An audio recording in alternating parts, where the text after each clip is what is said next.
The agenda itself. We are a full board tonight, starting with Kevin Galligan, Mary Wright, F. Runyon, Michael Herman, Mark Matheson, and we have Assistant Town Manager Mark Reel, and Executive Assistant Molly Bates, and Executive Assistant Laura St. John Dupuis. And with that, Michael, would you like to do the preamble? Thank you, Mr. Chair. We acknowledge with respect that we're inhabiting the traditional lands of the Wampanoag peoples who have always existed here. We value their roles as past, present, and future guardians of this land. Thank you. Announcements, anyone? Yes. I got one in regards to the indigenous people. We're having, I don't know if everybody's had a chance to see the indigenous marker that was placed at Veterans Park. There's a dedication this Saturday, June 20th at 12:30 p.m. For the marker. And prior to that, this Saturday at the Farmers Market, there will be the Wampanoag singers and dancers at 11 a.m. to 11:45 a.m. So if anybody's interested, you can also find the information on the Farmers Market website and our town website. In addition to the Farmers Market, the Marine and Freshwater Quality Committee is having tables at the Fun Tent, which will be in Depot Square for Celebrate Our Waters coming up this weekend. And then across the street at the Farmers Market, they'll also have a table there too. So if you're out and about this weekend, the Farmers Market will be busy with activities as their normal market, and around town there are these other events going on. So check it out. Thank you, Michael. Anybody else? And moving on, we'll get to public comment. Is there anyone in the room for public comment? Peter, come on up.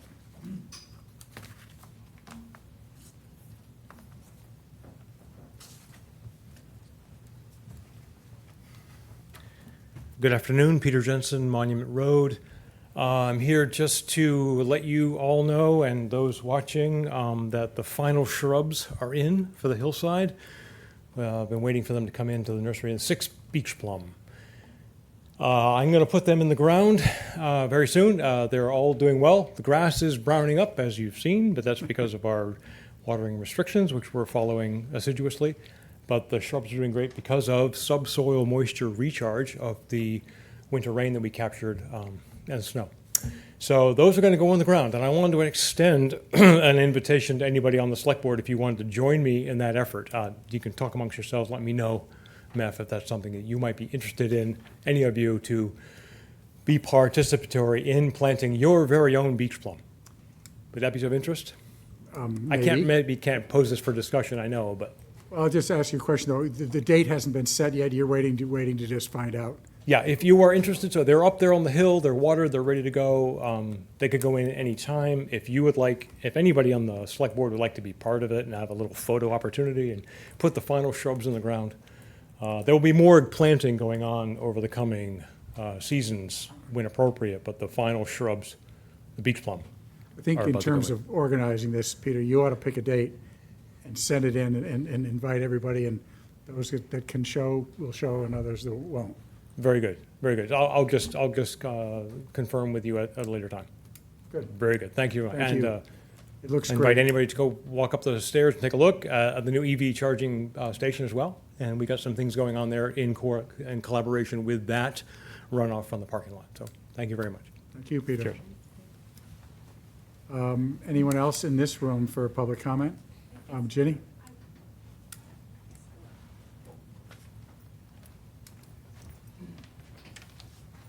Good evening, Ginny Farber, Main Street, East Orleans, and I'm chair of the Board of Water and Sewer Commissioners. I just wanted to let you know that DEP has put us back in a level 2 drought, which means that our watering restrictions have not changed.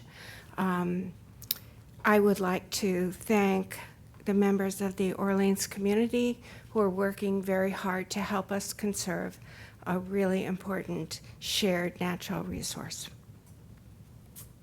Thank you, Ginny. Anyone else in this room? Is there anyone online? No written stands. Okay, so I'll close public comment, and next on the agenda is the committee interviews and appointments. If we just follow the order of the agenda, we'd start with the Agricultural Advisory Council, and Ryan Burchell is, do I have that right? Yes. Yes. Yes, sir, that's right.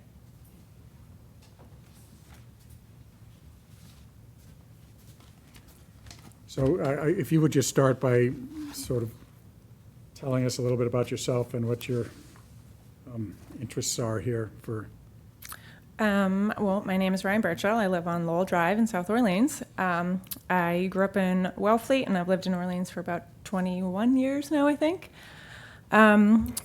I have always grown and raised our own food. I'm really passionate about like backyard farming and feeding families. I've kind of followed along with the Ag Committee meetings and online, and now I'm interested in being a part of it in a formal way. Commissioners, any questions? I know this person from Nauset Regional High School. A teacher there for a long time as well. Remember her when she was a little girl. Her mom worked at the school for a long time, too.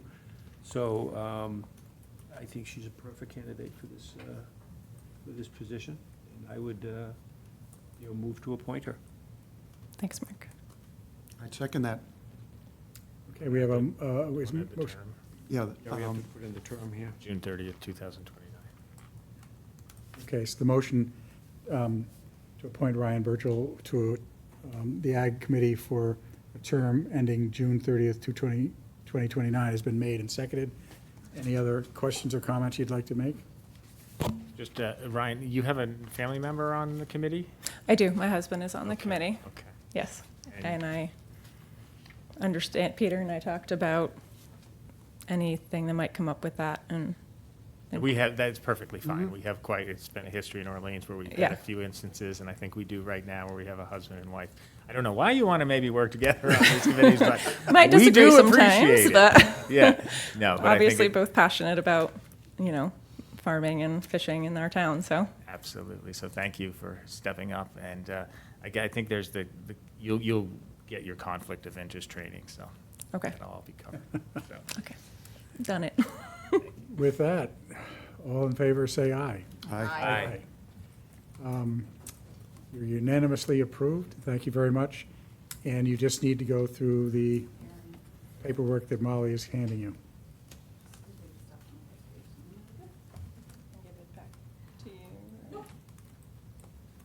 I don't. Oh, just read it. Oh, online. Perfect.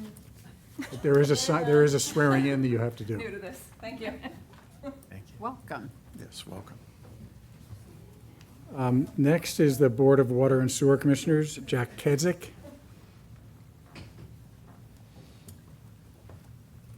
Hi, I'm Jack Kadzik, 17 Juniper Hill Road. I've been on conservation, so I recognize Meph and Molly, who has graduated from conservation. I guess a couple of things that you should know about me. I seem to be an inveterate volunteer. I've been on several boards, and as I mentioned, on conservation. And I've been on Lower Cape Outreach and now Family Pantry and the Orleans Historical Society. So I'm accustomed to working, I think, well with others, but we'll probably find out. And I've been doing that since before I came to the Cape, but we've been living in Orleans for 23 years. My wife Cindy and I are avid gardeners. She's a little more avid than I am, but we share the gardening duties, such as they are. She's management, I'm labor. You probably all have had that experience, as I have. So people keep asking me, why do I want to be on water and sewer? First of all, what is that? I think what drew me to it is my time on conservation, where we were dealing with a variety of water-related issues and on one-on-one basis. And I see this as kind of a logical extension to a concern for the greater community. The protection of the aquifer and the need for the sewering project, I think, is critical to the continued life of our community. I'd be happy to answer any other questions you might have about me. Board members, questions, comments? Go ahead, Kevin. Just an offer, Jack, and assuming you get appointed, I just want to offer as chair of the wastewater management advisory committee to maybe do some onboarding. You know, there's a lot of background on sewers that I'd be more than happy to sit down with you and share. Okay. Although Jenny, who is chair, also has that capability, but we have a good team and would welcome your participation. I will take you up on that. Mary? Nope, no questions. No questions, other than thank you, Jack. Mark? All set? Okay. And this is for a associate member, and I'd be looking for a motion. So moved? Through what, so it's You have to- for the date, for how long is the, June 30th, 2029. so we'll nominate Jack for the position on the Board of Water and Sewer through June 30, 29. 2029. Second? Motion's been made and seconded. Further discussion? Then all in favor, say aye. Aye. Thank you, Jack. You probably know the drill, but Molly will. Yeah, Jack, just grab one of those packets up at the Okay. podium before you leave. Okay. Used to taking direction from Molly. Not for a long time. That's great. We'll get back in. Old habits die hard. Mm-hmm. Sorry. So we'll move on to the Council on Aging, Janet Van Tassel.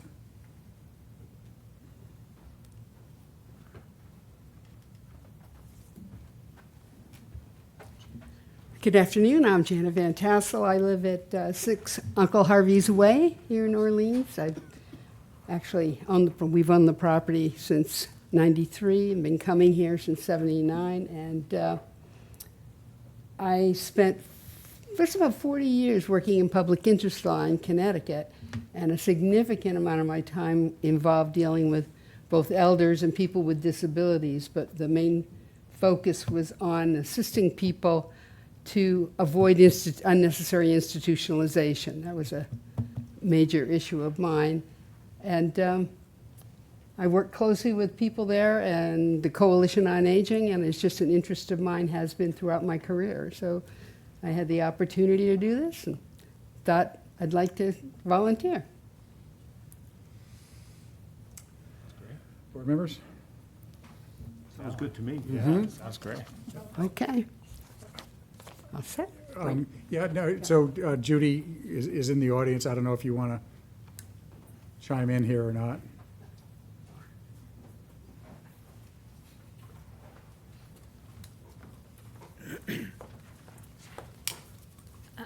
Janet has attended a couple of COA board meetings, and so she's introduced herself to the board, and it'll be nice to have somebody with some experience in the field, and I think it'll add some depth to our perspective on discussions, so we're pleased to have her. Thank you. Can I hear a motion? Mr. Chair, I would move to appoint Joan Corzon as a regular member of the Human Services. No, I'm sorry. it's Janet Van Tassel. Janet, where's Janet? Sorry, wrong one. Mr. Chair, I'd move to appoint Janet Van Tassel as a regular member on the Council on Aging Board with a term ending June 30th, 2029. Second? Motion's made and seconded. Any further discussion? Then all in favor, say aye. Aye. Aye. Thank you.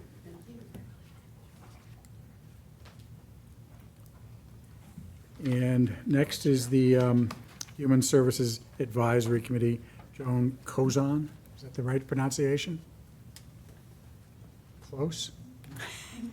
Hi, I'm Joan Cozan, and I did indicate to the committee that I'd be very interested in joining them. I'm a retired attorney. However, currently, I've gone back to work with the Snow Library, and I develop their adult events and do the publicity for the library. But my major field has been lawyering for many years. I have a specialty in child welfare law, and through that, I have spent a lot of my time with the various human services agencies, both in New Mexico and here in Massachusetts. I've also volunteered here in Massachusetts for several agencies, and I worked with Rosie's Place in Boston. When I was in law school, I was an attorney, well, not a practicing attorney, an intern attorney for the legal clinic at New England School of Law. So we had a lot of clients who were oppressed in many ways, including domestic violence and child abuse cases, landlord-tenant cases. So these are areas that I'm pretty familiar with, and I understand there is an opening in the Services Advisory Committee. I did apply for it. I spoke with Susan Chandler at length over the phone, and she seemed to like what she heard, so here I am, and thank you. Thank you. Don't go away yet. Is there anybody have any questions for Joan? No question? Thank you. Yeah. Just thank you. Then I would hear a motion. Mr. Chair, I would vote to appoint Joan Cozan as a member of the Human Services Advisory Committee with a term ending June 30th, 2029. Second. Motion's made and seconded. Any further discussion? Then all in favor say aye. Aye. Aye. Thank you. Thank you. Do I take one of these? Okay, thank you. And lastly, we have the Veterans Committee, Cecil Newcomb. It's good to see you, Cecil. To be seen, believe me.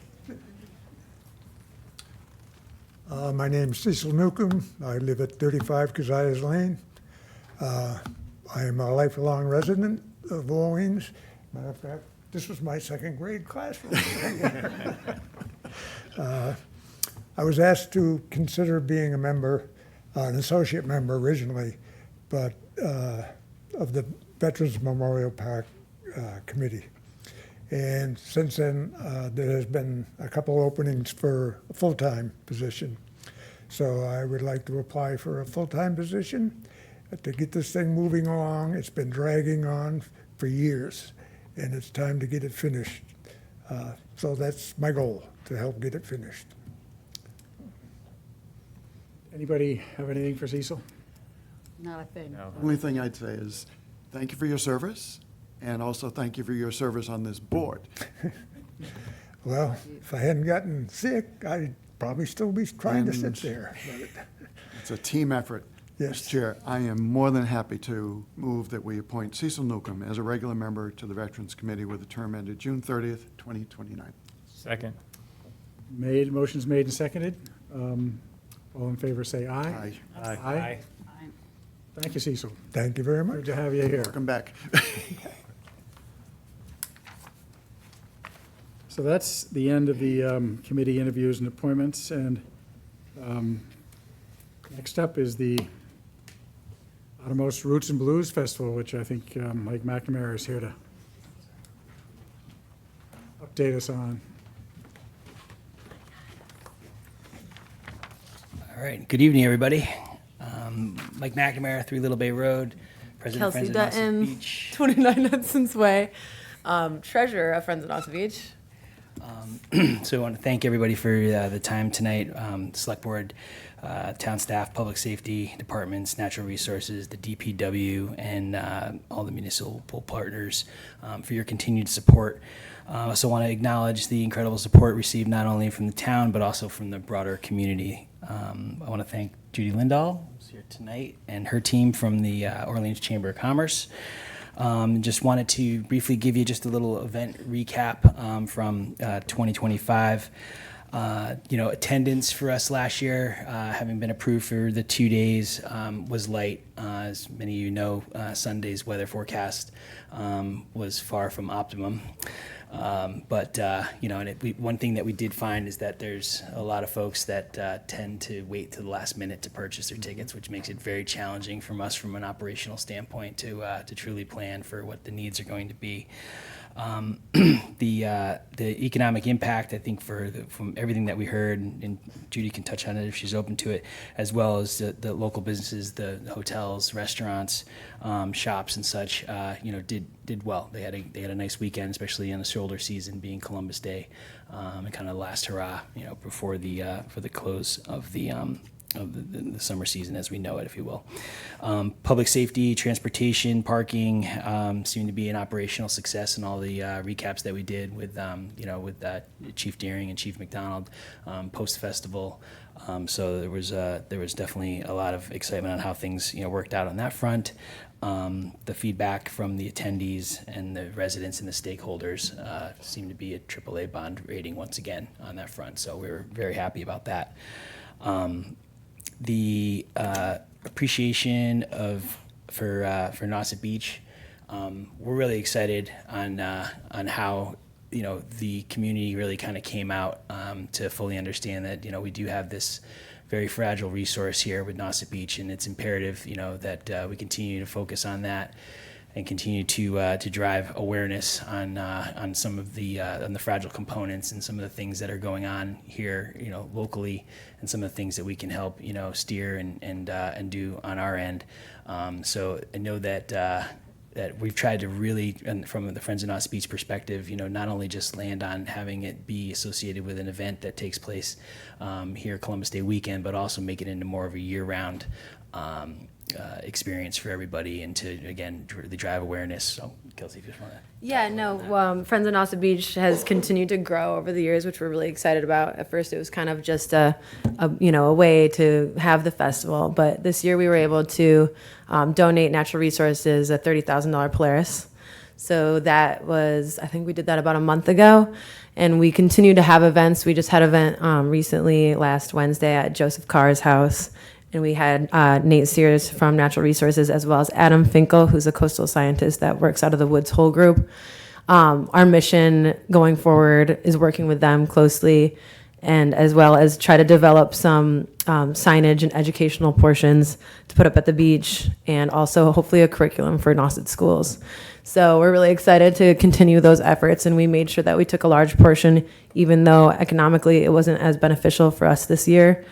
But we still, made a point of carving out that donation money to make sure that it went back to, the beach, which is why we're all here. Can I just ask a question, just for the benefit of people watching? Could you tell us what a Polaris is? Yeah, a Polaris is like a beach vehicle. They are using it, I think, primarily for the turtle monitoring. But, they use them in the birds, sorry. The piping plovers, the turtles aren't by my house. But, and also, safety, so. It's that's what they needed. We asked them what they needed, and that was the first thing. It's more of a a short-term goal. We also have the Starlink that we're going to be setting back up at the beach to improve the Wi-Fi there for beachgoers. But our long-term goal is helping Nate and Adam with the beach coming into the administration buildings down there. Yeah, and also like the Polaris itself, it's more environmentally sound vehicle than maybe a truck going down when they're doing bird observations and things like that, and they can do it in a quicker pace and with more visibility and everything else than the current structure. And like Kelsey said, that's something that we work closely with Nate and his team to kind of find out what the needs could be on that front for something that maybe that they didn't currently have in their fleet. That was that was great. And then again, as we all know, there's challenges down on the beach currently with the Wi-Fi. So the hope is that the Starlink will provide some more accessibility for the team, and like to Kelsey's point, the beachgoers down there too, to be able to have something to tie into.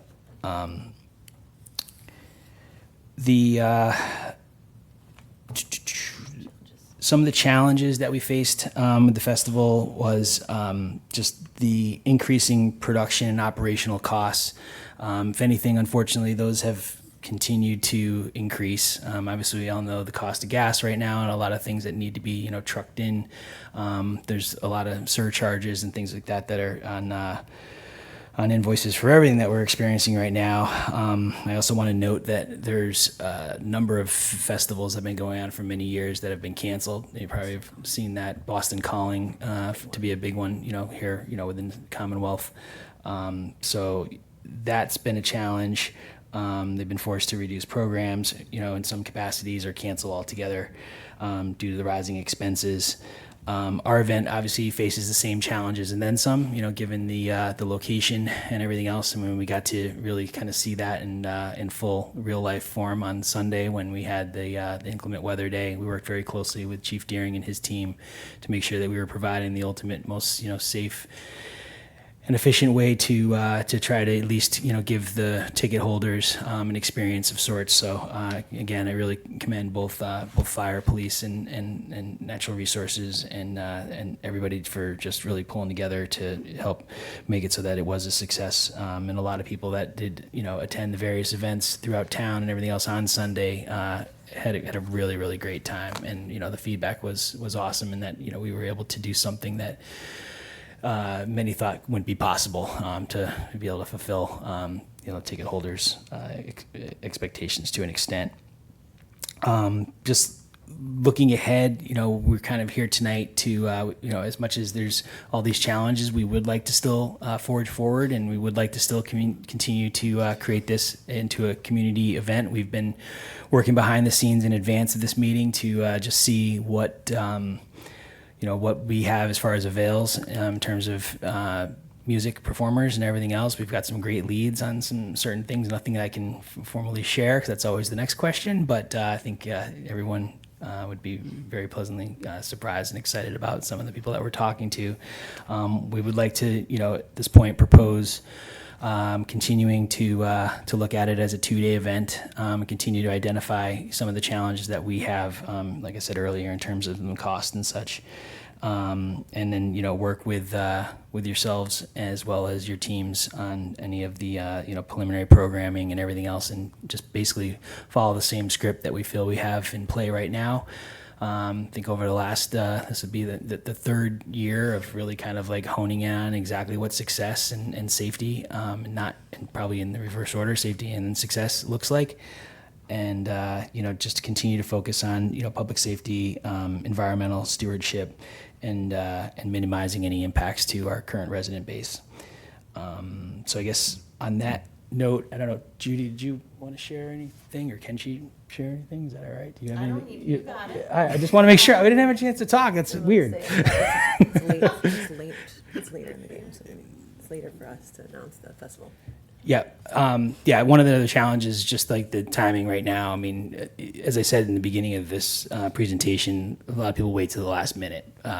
So that's probably going to happen once again. There's really no way for us to entice or encourage people to buy tickets in advance outside of maybe doing a few different announcements where we did last year, where it's a blind faith ticket, and people just know that in the past we've really been bringing some second to none, top-rated artists here to Orleans. So there's a lot of faith that goes into that. So we were able to sell some of those at a discounted rate early on. We'd like to continue that. We've got a couple other ideas, if it was approved for this year, But we're ready to go. We want to do this. We want to continue to make this. It was really disheartening when we had to take that hiatus, obviously, from a lot of different things. But during COVID, and then kind of bring it back over the last few years, has been exciting to see things come back in full swing, and just see the merchants and see the town and see what it can bring to everything, here for what we've got and to work with. So, again, just like the formal request would be to ask the board if we could get your support to approve both Saturday and Sunday, October 10th and October 11th, for the Friends of Nauset Beach to put on the Outermost Roots and Blues Festival once again. That's the request tonight. Thank you, Mike. And I'll just add one other thing. I did reach out to Chief McDonald, Chief Deering, and Nate Sears about any thoughts they might have, and they all are very positive about the way it was handled last year and previous years. The only thing they say is that the planning, which includes them, should have begun yesterday. Yep. So you can take that as a guidance. For sure. And I'll just add on that, we weren't sure if we were going to be able to do this event because of the lack of success from, the one day being canceled, but we've had already some really generous donations from our Friends of Nauset Beach supporters that want to see this event happen again. So with that, we are ready to go. Board members, comments, questions? I just add, again, Mike and Kelsey, the packaging that you did, and I know it's a huge amount of work, both vendors, food, music, it really, and again, location is the best, but it really came together so well. It really did. So I'm glad you're willing to do it. I just would note that's Columbus Day weekend, so you're targeting, Saturday and Sunday, and then people have Monday to recover. So it's a great lineup. It really is in terms of how things pull together. Yeah, appreciate that. Thank you, Kevin. Anyone else? Just, having been involved with the festival since its inception in terms of volunteering, but also informally through the board and being at many of the meetings as we've gone through the years.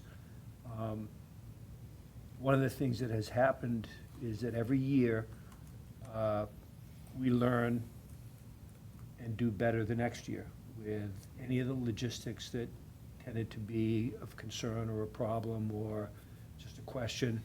I think last year, the big change was the traffic pattern in the parking area. Sitting down with the chief, both chiefs, and Nate and Mike, and looking at how we could make it more efficient, make it safer. And it was just overwhelmingly successful last year. It was a huge difference from the year before. But those are the kinds of things that happen as we continue to do this. It's a huge thing for the town. I think the Friday night that Judy puts on in downtown, last year it was not the first Friday. This year it won't be the first Friday either. But boy, was that place packed and the town was jumping. And it's just, it's a huge positive thing for the town. And as I said, we learn every year. It gets better every year, and I don't see any reason why it wouldn't be even better this year. Thank you, Mark. Go ahead, Michael. Yeah, just to add to Mark, for the last 3 years, I volunteered there. It's been amazing, very supportive. I'm glad you're willing to do it again. I think it's important to the community. I even, just to mention, talked to Mike after the event last year, and I asked him about the cups being compostable, and are we doing compostable? And he told me we were, and we're not using single-use plastics. And I think one thing you'll know this year is we've joined with Surf Rider, and it's on our agenda tonight, how fragile the beach, the resource is. So, and also we have an omnibus environmental policy, which anything we're using on town land is going to be non-plastics, if you will, or there's going to be stipulations now. So I appreciate that you're doing that voluntarily, and I look forward to that continuing, and think it's a nice addition that should be called out a little bit more. You guys going over and above to make sure that fragile resource is protected, and I think we know our beaches, the number one threat other than erosion is plastics. So Right. No, appreciate that. And, I think taking just a chapter, working with like when Jack Johnson came here, and you all know, I think many of you know his environmental stance, and we share the same thoughts and ideas in many, many different levels. you get down to like zip ties, you know, Yeah. and things like that, and it's important. And you know, if there are some things we have to use that aren't, you know, bamboo or twine or hemp or what have you. But we tried our damnedest in many different ways to make sure, and obviously anything that was of any sizable measurements, for sure that we need to continue to support and focus on that, because that's the biggest, most important piece of what we're doing down there with the beach, is continuing to leave it better than we found it, and any different personally or professionally or anything else. Thank you. Okay. So I think what we need to do tonight is just vote to authorize that date for your concert. I don't think you're asking really for anything else from the board. That would be it, and then that would allow us to, you know, start the conversations, to your point, with the chiefs and Nate and his team and everybody else, and also put, you know, announcement together so that we can start to create some buzz and awareness to the fact that this is happening. And I, being an optimist, I do believe that, given the fact that there are a number of festivals that have been canceled, there's a lot of festival goers out there. There's a lot of people that, you know, really want to attend these types of events, and, you know, it may open up the doors for, you know, some artists that may not have been available normally, you know, because we are, you know, getting close. But I think if there's one thing that, you know, we've talked about, Kelsey and I, with Nate and with the rest of the support team here, is that we've gotten, you know, we're not pretty good at it. We know what we're doing, you know, and I think that's important, because there's very little surprises. You know, last year, there's just, as I'm a big proponent of, is control the controllables. And last year we could not control the weather, but somehow we tried and controlled a few things with it. But nonetheless, that part is tough, as we all know. Mr. Chair, I'll make a motion that we do support USANASA Beach and support our staff for the Outermost Roots and Blues Festival to be held October 10th and 11th. Second? Motion's been made and seconded. Any further comment? I'll just say one.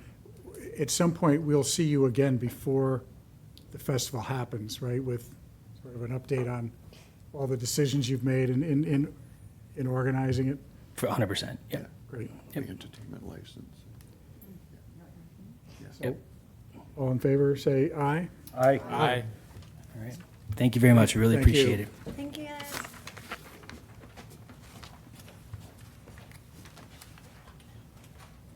So next, we have the Nauset Regional School District Assessment Update. Is that Cedric. something? Cedric's coming up. Oh, good.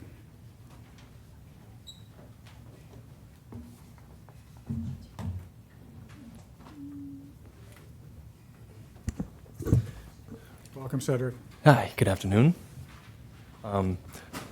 So a memo was sent to everybody, and just in a nutshell, we had met with the Nauset Regional, including the 3 other towns, about a week or so ago, and we were informed that for the past 6 fiscal years, we had been overassessed, essentially. The grand total of that overassessment came out to $32,659. As of right now, there is no process due to budgets being approved and voted on of how we are going to recoup that money, but we are in the works.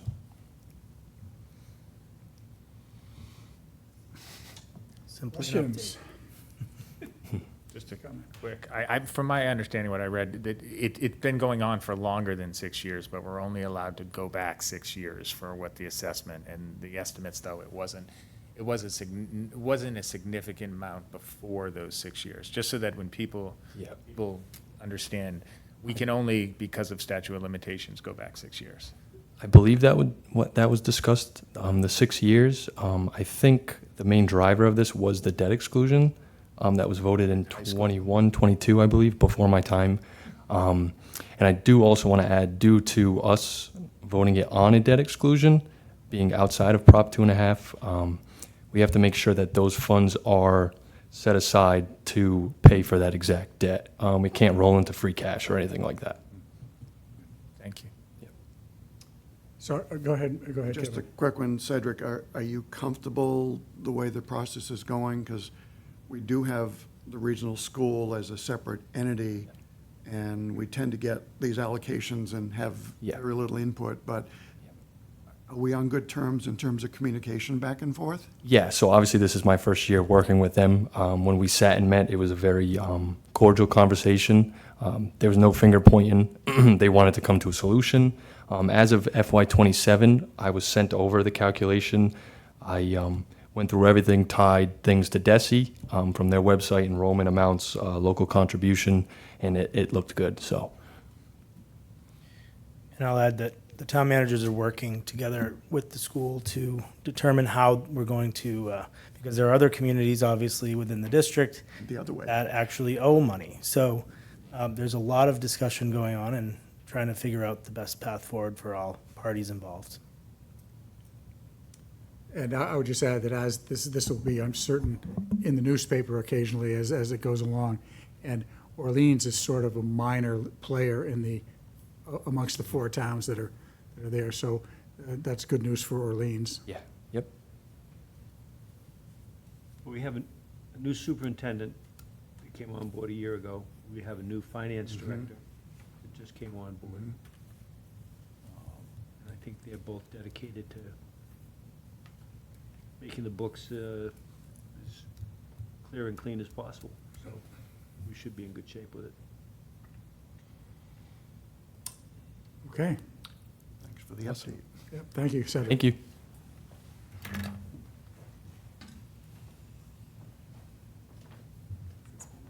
So now the, item 8 is the vote to adopt the Ocean Friendly Community Designation Resolution. Hi, Amanda. Hi, everyone. So you have a memo in your packet that accompanies the resolution. Just for a little bit of background for those watching and listening, about a year ago, we were approached by Care for the Cape and Islands, which is a local advocacy, environmental education and advocacy nonprofit. They really work on initiatives with businesses and around policy measures that towns can take on, and we were approached to become kind of a model community for them. And so this all started out of a community that cares collaboration is kind of where we were going. But they have a really strong relationship with the Surfrider Foundation, which is a national organization that focuses on ocean health. And the Surfrider has some designations that they're able to kind of elevate the profile of the efforts that we've been working on. And one of those, they have ocean-friendly restaurants, ocean-friendly accommodations, and ocean-friendly gardens. One of the designations that they're working on is the Ocean Friendly Community designation. And no one in the country has achieved this yet. And if Orleans were to achieve it, we would be the first. And at the very least, we'd be the first on the East Coast, because there are a couple of communities in California that have been working on this. One thing that they didn't get, though, was buy-in from their city councils and their boards. So that we submitted a proposal to Surfrider for all of the goals we will achieve in year 1, year 2, and year 3. It has to do around education outreach, programs and certifications, policies and bylaws. So it really is residents, businesses, and government kind of all working together. The coalition we've built, a couple of you sit on that coalition, so you know it really is representative of all of those factions of our community. And Surfrider requested that we get your support for this so that they would feel comfortable saying, yes, we accept this proposal, let's move forward. I'm happy to answer any questions you may have. Board members? Mr. Chair, I would just say, as Amanda has said, yes, I've sat in on a number of these, and I think one of the things in representing both somewhat water and sewer, the Orleans Citizens Foundation, or Citizens Forum, and whatever else I was doing, planning board. One of the great things about this is it is such a great opportunity for us to get out of our silos and talk about how we all have to do it this way, and talking about who has to coordinate with whom, and understanding the Venn diagram of where we all overlap, and figuring out how all of us, and I say that in the collective us, can contribute to actually continuing to move to these places that we think are so important for Orleans. So I wholeheartedly support this, and I think seeing, as we all know, getting all the ducks in the row to say, yes, we're all behind this is so important. And certainly Surfrider understands this, which I think is great. And I think it allows Amanda to move this forward, to be able to say to other people that need to engage, you know, yes, the select board is behind this, so it really is the town, and it's not just the pieces of the town that think this is important. So I wholeheartedly endorse this and think it's great.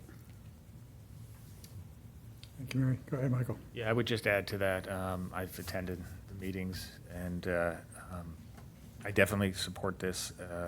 And I just wanted to make sure, I think you heard my comments about the Outermost Musical Festival. Yes. How we have it as a community. Yep. And I just want to really kind of going over and above on that, on our town properties, and when we have town events, and that we're really, you know, again, a threat to our ocean being erosion and pollution, and one of the single biggest things is the single-use plastics and things like that. And really making sure we do whatever possible on town properties and wherever we can lead by example. Yeah, and one of our goals is to encourage people who are having events in Orleans to adopt those environmental measures.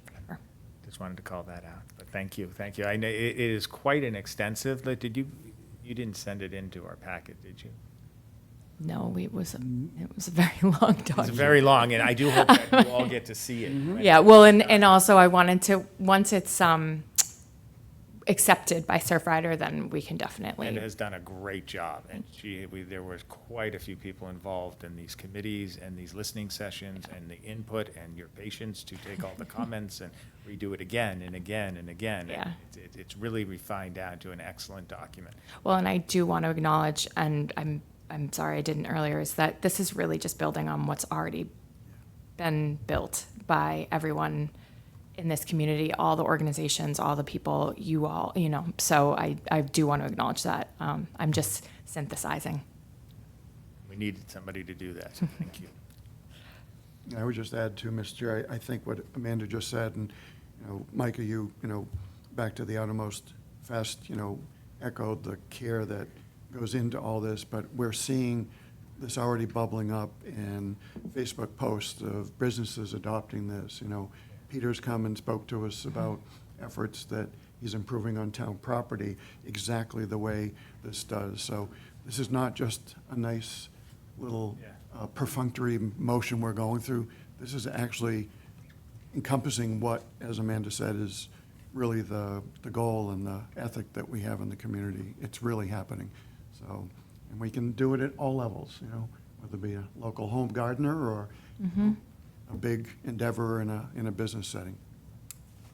And if I could just add onto that, I think, can you call out the restaurants so far that have gotten certification from Surfrider? I know BNI and. As far as I know, Barley Neck and the Lost Sheep. Rail.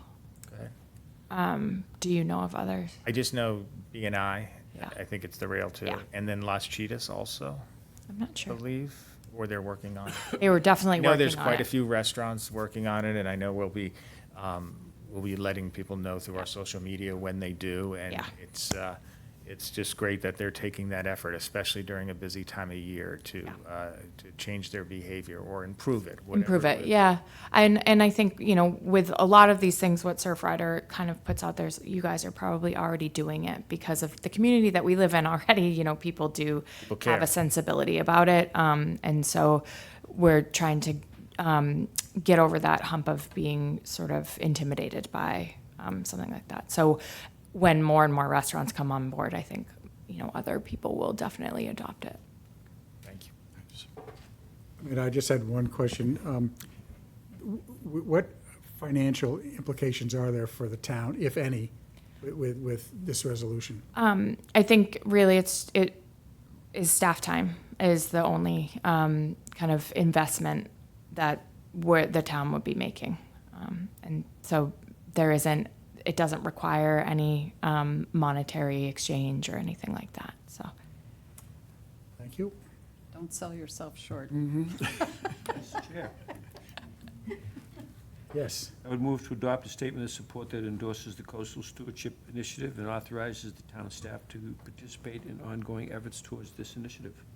Second? Motion's been made and seconded. Any further discussion? Then all in favor say aye. Aye. Aye. Thank you. Thanks, Amanda. Maybe Thank in you, a Amanda. year's time, I'll be back to tell you that we're the first ocean-friendly community in the country.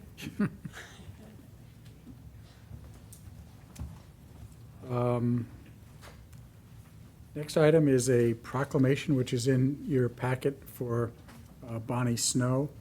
And it's still the hope that there will be an event at the show across the street on June 27th. That's a little bit up in the air, but it's still the plan for now. And I don't think, well, maybe I should read it, just for the, so this will take just a minute or two, but this is a proclamation by the Orleans Select Board to recognize and honor resident Bonnie Snow.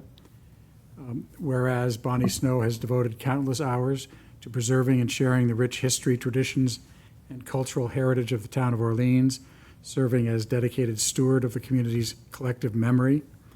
And whereas through her leadership of numerous committees of the Orleans Historic Society, she has advanced the preservation and interpretation of Orleans' unique historical resources for the benefit of present and future generations.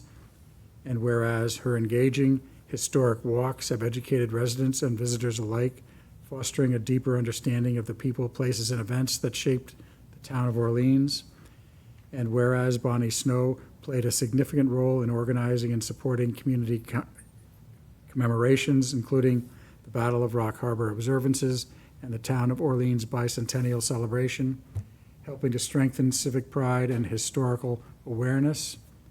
And whereas through her generosity, leadership, scholarship, and unwavering commitment to preserving the stories of Orleans, Bonnie Snow exemplified the highest ideals of community service and has become a treasured keeper of the town's past and an inspiration to all who value its history.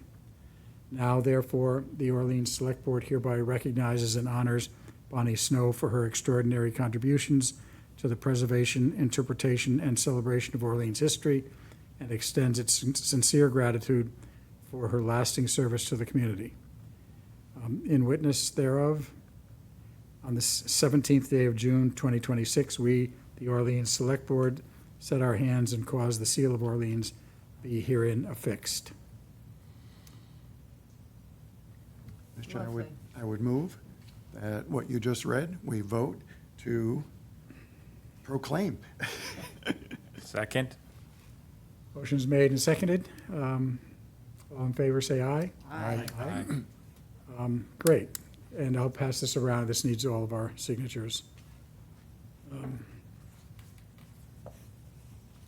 I share just a quick memory? Yes, please. There are so many, but many days in the summer when we'd be driving on Main Street, Bonnie would welcome summer visitors, year-rounders on tours, you know, going through the cemetery, the names on headstones, and just, she was such a historian and is in terms of all her wealth of knowledge. And the only other thing I'll say is, because I've served as liaison to the Historic Commission, is they refer back to these things called Form Bs. They're all electronic now, you fill out forms. But in the early days, Bonnie Snow would take out her probably royal typewriter, put the paper in and type all the words of what was significant about this property on Main Street or Captain Linnell Road or whatever. And it's just, and she would sketch the property in, and these are all still on file at the Mass Historic Commission. So she has touched our community in so many ways. And I would just add for the public and anybody watching here tonight, if this goes forward as planned, the event will be on June 27th. The public is welcome, and anybody who wants to join in and sort of express their gratitude for Bonnie's lifetime achievement, please do. Anything else? Okay. Next item is to vote to adopt revisions to the environmental sustain. We did vote. Yes, we did. We did vote. Okay, Okay. yes. Thank you for paying attention, though. Dirty job, but somebody's got to do it. So the next item is to vote to adopt the revisions to the Environmental Sustainability and Climate Action Omnibus Policy. Okay, so after last meeting, there were some conversations about striking out the former fertilizer, pesticide, and herbicide reduction section, which was section 11, and inserting language on those topics from the warrant articles and the home rule petitions that have been filed with the legislature. You have seen that in front of you and in your packets.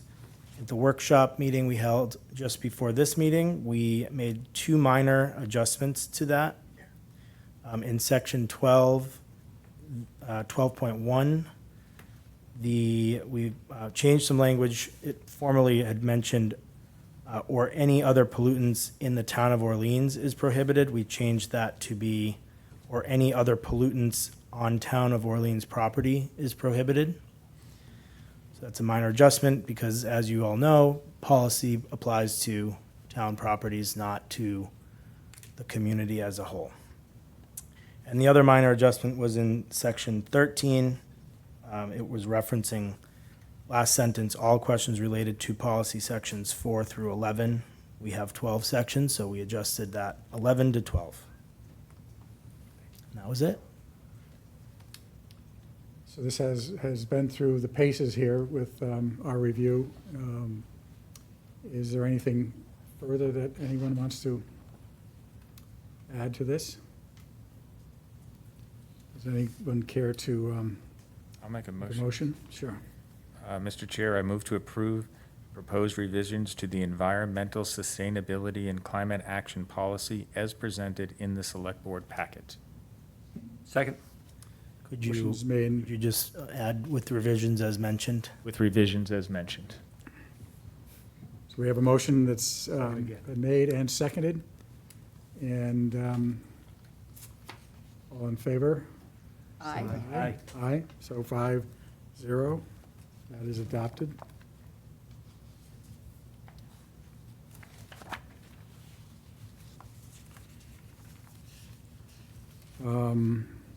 The next is just the Select Board liaison assignments. We don't really need to vote on this, but you all have a copy of where we sort of ended up with these. And I think tonight is the night, if you want to make any changes or suggestions, that now is the time. Otherwise, this will just be going forward as our fiscal year 27 liaison assignments. You discussed the economic development? Okay. Yeah, It and that, wasn't in there. and that, well, it is in this one. Not now. in the packet. Well, okay, it was in the handout that. Oh, okay, you might sorry. have, On the yeah. new one. I added it to the new one, yeah. Today that I printed out for you. Yes, and Matthew and I should have talked about this, but does the Affordable Housing Committee actually exist? Well, It's still on paper, but it's not, but it's been taken off the website. there are a few. Because we had this conversation at the Housing Trust Right. the other night. The process of reviewing all the committee charges has just begun. Right. And you're going to be seeing that come in front of you over the next month or so.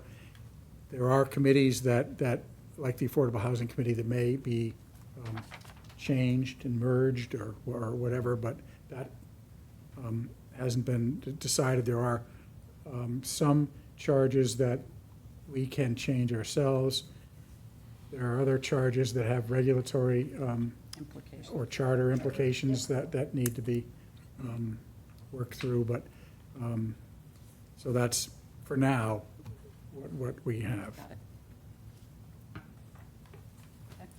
I would just give a shout out to Mr. Matheson, who really gets the award for the most committee liaison assignments. Good for you, Mark. Did you keep raising your hand? I think I missed that meeting. Bruises somewhere, right? The sneaky one is the ZBA meetings always take place at the same time that the select board meetings. Here we go. And so there's a little bit of relief from that.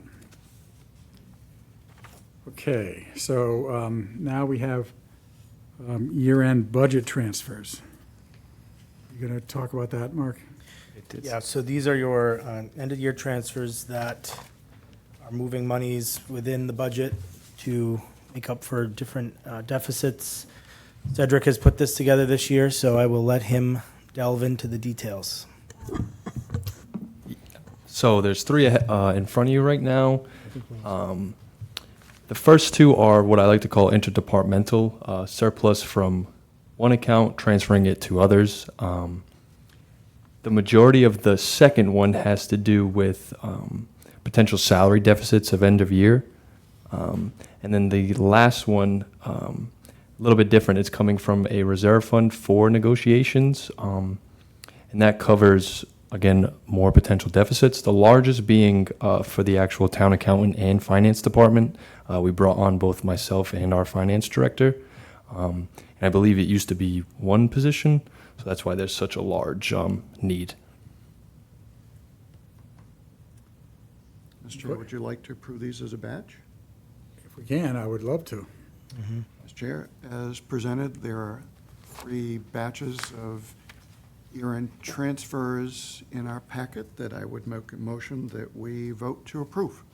Second? Okay, a motion that's been made and seconded. Any further discussion, questions?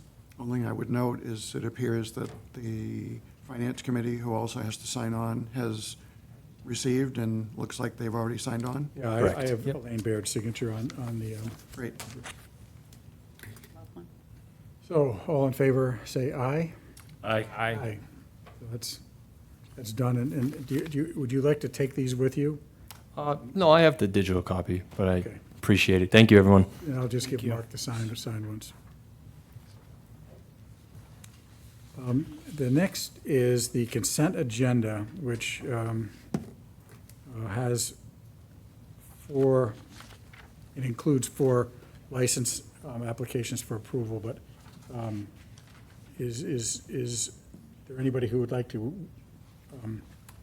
pull anything out of there for independent, If I could, Mr. discussion? Chair? Yes. Just so that we could deliberate individually on 13B, the one-day beer, wine, alcohol, if we could consider that separately, please. I'm not sure if we have to vote on that. Is everybody okay? Is everybody okay? Consensus, if you're all okay with that. So, so let's leave that to after we deal with the consent agenda that remains. Is there anything on there that anybody wants to talk about? We're talking about A, C, and D in the consent agenda. Good. And a motion? Mr. Chair, I'd make a motion to approve the items of the consent agenda, item A, item C, item D, as presented. Second. And so we have a motion that's been made and seconded. Further discussion? All in favor, say aye. Aye. Aye. Okay, so well, that leaves item B. Kevin, do you want to Yeah, explain what your thoughts are? just after looking at this one, the thing that jumped out at me was the 350 people in an outdoors environment. I know in the past, events like this are usually coordinated or conferred with the police chief, and when I reached out to the chief, he had just asked, he didn't say whether they reviewed it or not, but he just asked that when we approve this, if we could condition our approval to allow Orleans Police Department to review this. That's all. Not holding it up, just allowing some conversation on logistics in that rather tight corner of town. Mr. Chair? Yes. I did send this over to Lieutenant McLaughlin and Deputy Duke Diamond a couple of days after I got it, and they approved it. Oh, they did? Investigating it, so Okay. they did approve. Okay. Well, with that information, I'll withdraw the request, and Okay, we could move approval of it as presented. okay. Is that a motion? It is, and if there's a second, I'll second. just, it would be helpful, Laura, in the future memos that you send, that information would be helpful. Just to show that, Laura- especially an event of that amount of people. Do you send all of these to the police station now? The police department? 1 days, yes. Okay. Yeah, for that size, I see what you're saying. It just jumped out at Significant me. amount of people Yeah. in a short That's time. part of Laura's process, apparently, I guess, is any of these 1 days are going to Deputy Diamond to make sure they're okay. Right. And Andy as well, but I will definitely make a note of it. That'd be helpful. Yeah. Yes. Great. Perfect. So I believe we have a motion that's been seconded. Correct. All in favor, say aye. Aye. So that takes care of the consent agenda. And so now we have this executive session as number 14, but we have liaison updates at 15 and future agenda items at 16. Would you like to take care of 15 and 16 first, and then we'll get into the executive session? Yeah, Sure. Okay. And with liaison updates, shall I start at your end of the table, Kevin? Happy to. Today, the Seasonal Communities Advisory Council met, and we welcomed our new Secretary of Housing and Livable Communities, who replaced Ed Augustus in April.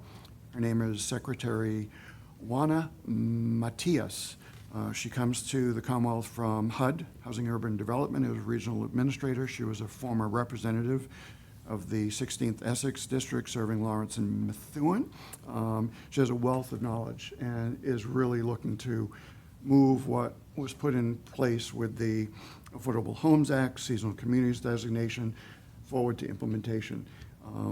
And I forwarded a lot of this already to George Meservey, as well as our assistant town planner, on the next round of grant funding that we would need to use up by next June of ¡27 to support our housing efforts. Another interesting note is, as of this spring's town meeting, we saw it in the paper around here, Harwich and a few other communities, as well as others in the western part of the state, we are now up to 44 municipalities statewide that have accepted the designation of seasonal communities. We also are getting model bylaws. George, you probably might want to be aware, the state will have these available for undersized lots and tiny homes. So there'll be some model bylaws, because those are now as of right. So it'd be good to have us all be using kind of the same lingo. And just really great to see the progress that's being made. One of our members of this council is Senator Julian Cyr, who was the author of the bill and is already working on what he calls tweaks to the legislation to do one thing, which is broaden the eligibility for attainable housing affordability guidelines, such that people like paramedics and others would be eligible. So that's in the works. So we keep honing in on things we can do. So all good in terms of seasonal communities. Ginny gave an update on the Board of Water Sewer Commissioners. We are still in drought. Please conserve, and that's what I got. Thank you, Kevin. Mary? I'll just talk about the affordable housing. I think the thing that happened certainly last night was Alexis Matheson is retiring from service on the board. And she made it clear after 8 years, and she's the only original member of that committee left. So I think some recognition to her is warranted for her efforts, because I know it's been a labor of love and perseverance for her, and so I think we should acknowledge that in some way.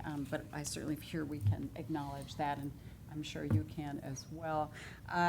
So that was one. I think the other thing we talked, certainly Affordable Housing said, yes, we will support the Governor Prince, so we're sending in that letter to ZBA. We also got an update on the possible rent control ballot issue, which I think many of us have begun to see, about capping rent increases to 5% or the CPI, and concern over that. Lots of information on how rent control has not been helpful to the state in previous iterations, and lots of studies on that. and then some talk about whether or not they're going to come up with something on Beacon Hill for doing some legislative correction of saying that local governments would have the ability to opt into a rent control of, I think, CPI or 10%, I think, if I'm remembering correctly. I think that's an issue we should continue to watch to see what happens and see what our delegation is saying, because I think that's I'm not sure that capping rent is exactly the right way to encourage housing development. So I think we should continue to watch that and see if there's action we want to take, but I don't think there's anything that has to be done at the moment. That's it for me. Michael or Mark? I didn't have many. One thing was the Friends of Veterans Park held an event in the park, which was great, and they've done an amazing job. I think I've mentioned it before here a couple times. The Friends has raised quite a bit of money with the bricks, if you've seen. They've also are paying for the monuments. They're currently working on raising for the Vietnam Memorial and also for the Korean Memorial. So that's run by Brian Saucer and Marty and Kathy. And it was a nice event they held at the park during the day and also at the Tap House in the evening. One thing I didn't have last time was the marine and freshwater quality, so I guess this will be my last update. I've been with them for the last 5 years. They're an amazing committee, and I think you're going to really enjoy working with them. But they are exploring new technologies to identify cyanobacteria. They have, I think I mentioned earlier, they're going to have a booth at the farmers market and also at the fun tent at the Celebrate Our Waters this weekend. They are going to be looking for volunteers for estuary and sampling and Pleasant Bay sampling. So if anybody out there is listening and would like to volunteer, I do it myself. It's a lot of fun. It's a great early morning activity to get out on the water. And they're also looking, they have some committee vacancies too. So if anybody's out there and wants to join the Marine and Freshwater Quality, again, it's really a great committee, and they do a lot of work and a lot of volunteering for this town in trying to protect our waters. What else did we have? I had the Finance Committee that I was not able to attend, and I haven't been able to follow up with the chair yet, but I will for next time. That's all I have. Thank you. Thank you, Michael. Anything, Mark? Fire Rescue Building Committee met on Monday. We got an update from the project manager and the architects. Now the town meeting has, and the town has voted in favor of the project. They're hard at work. They have solidified a lot of stuff. Now they're on budget, which I think makes everyone happy in terms of the first stages of the design phase. All the ground sampling has been done. So the next steps are, and we did see some renderings of proposed building. We're still looking at ways to improve costs. We had some discussion on ways to make it net zero, exploring systems that will help do that, both with solar panels and with in-ground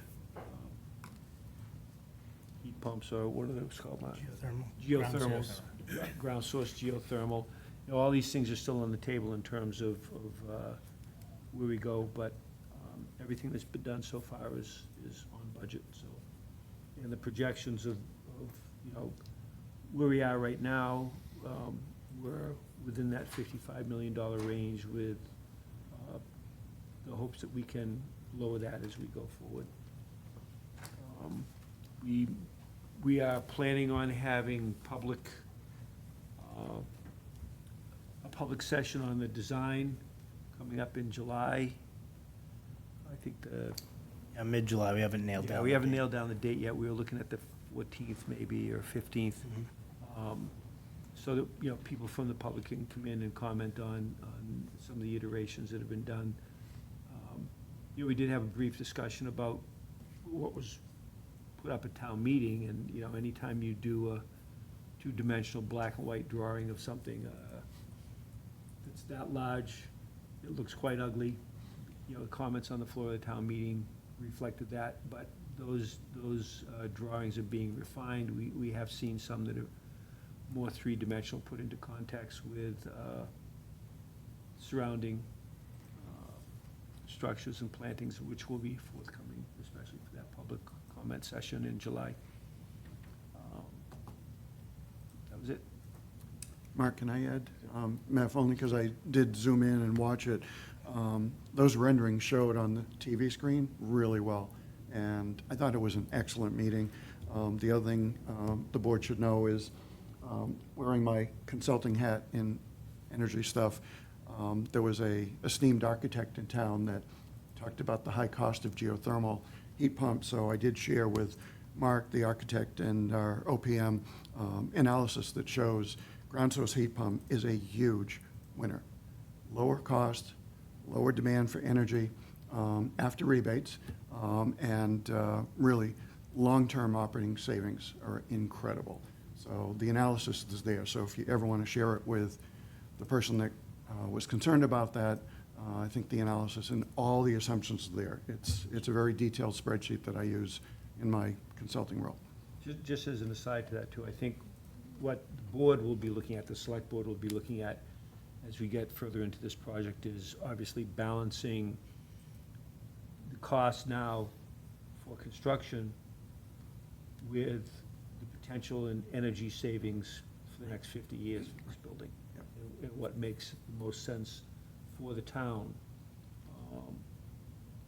Because we all know electricity and energy costs are not gonna go down. They're only gonna increase. So what can we do now that might be a little bit, again, still within that 55 million budget, but what can be done now for a little bit that will save us lots and lots and lots of money down the road, and that's what the committee's looking at, and we've tasked the designers to look at as well.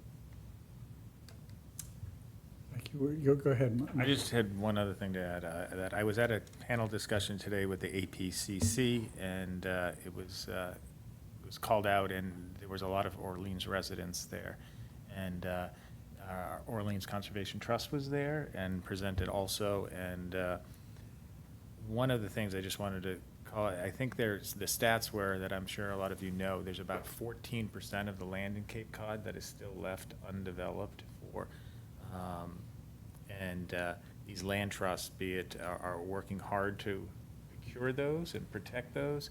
Orleans has 7%, and George, as I see in the audience, about close to what they were citing, and that we've done a great job protecting with our partners and our nonprofits, one of them, of course, being OCT, in protecting these properties in Orleans. So, and I know I also see Lynn O'Connell in there from the open space. So something that we're always, I know recently we bought a piece of property for the town on Tonsett Road. We also did a partnership with the CPC, did with OCT. So we're continuing to move forward with these purchases that will really pay off, as like Mark said. You might not see it right now, but in 50 years from now, these things really, really count in protecting our environment and protecting our town. So thanks. I just have one, and it's the Architectural Review Committee, and George is here, so he can correct me in my my synopsis, because they are, they're dealing with the request for comments from the Governor Prince project to the ZBA, which is coming up, I think, on the 20th? 24th. And they are, I'm not going to say struggling, but they are debating strongly exactly what their position is, and they have. I think it's fair to say that they are unhappy with the look of the project as they've seen it, which is somewhat like Mark said too. They've seen plans that may not really show exactly how that project would look like, but they have at least 5 local architects that are present at these meetings, and some on the committee and some in the audience. And they all have, I think, they may all have different thoughts, but the one thing they do agree with is that they all think that, that some, what I would call modest, or what they would call modest minor changes could be made that would be an improvement. And they're offering their services free of charge, and I guess we're just looking for an opportunity to have input. And I don't know how they ended up with their, if they reached conclusion on their, yeah, you can let me know. I left before they got to the end. Just quickly, I know it's not an agenda item, but the Architecture Review Committee did arrive at a set of comments. It's a 3-page memo. I rewrote it for them based on their input, and it has been forwarded to the ZBA, and it does request all the things that you say, Meph, and it is up to the Board of Appeals to determine, because they are the only authority on granting a permit, what they choose to do with those comments. Thanks, George.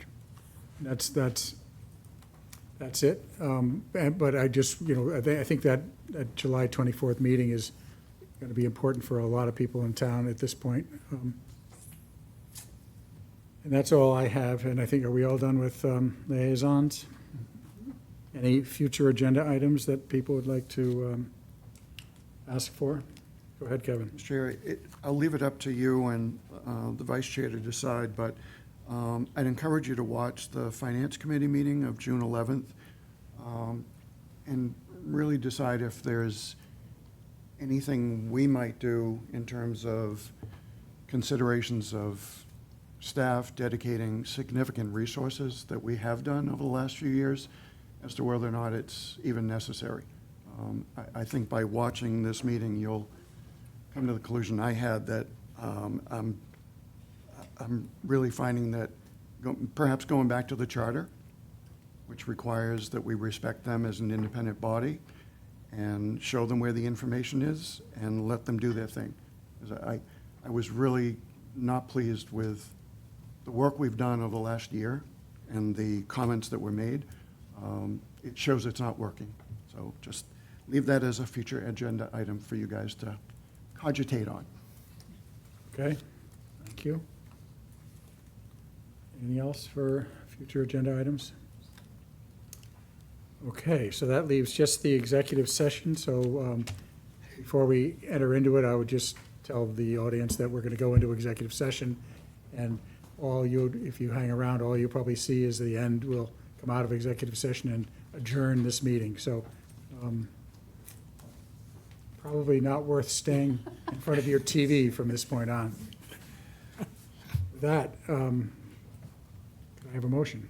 Mr. Chair, and thanks to Molly for writing it, I'd move to go into executive session to consider the purchase, exchange, lease, or value of real property located on Namaquoit Road if the chair declares that an open meeting may have a detrimental effect on the negotiating position of the public body, and to reconvene in open session only for purposes of adjournment or any unfinished business.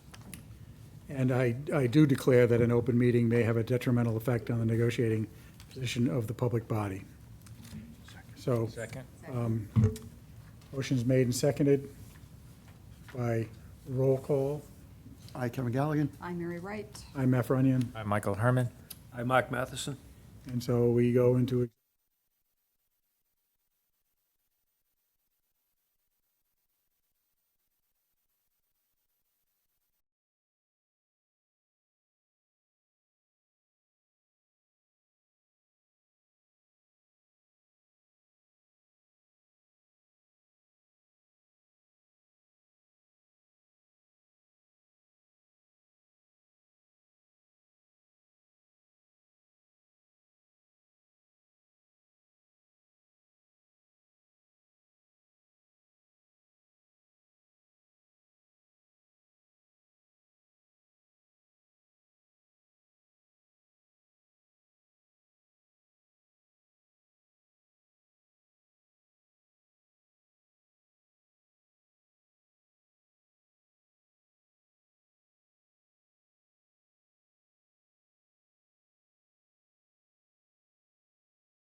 regular session to adjourn. There is nothing to report from the executive session meeting.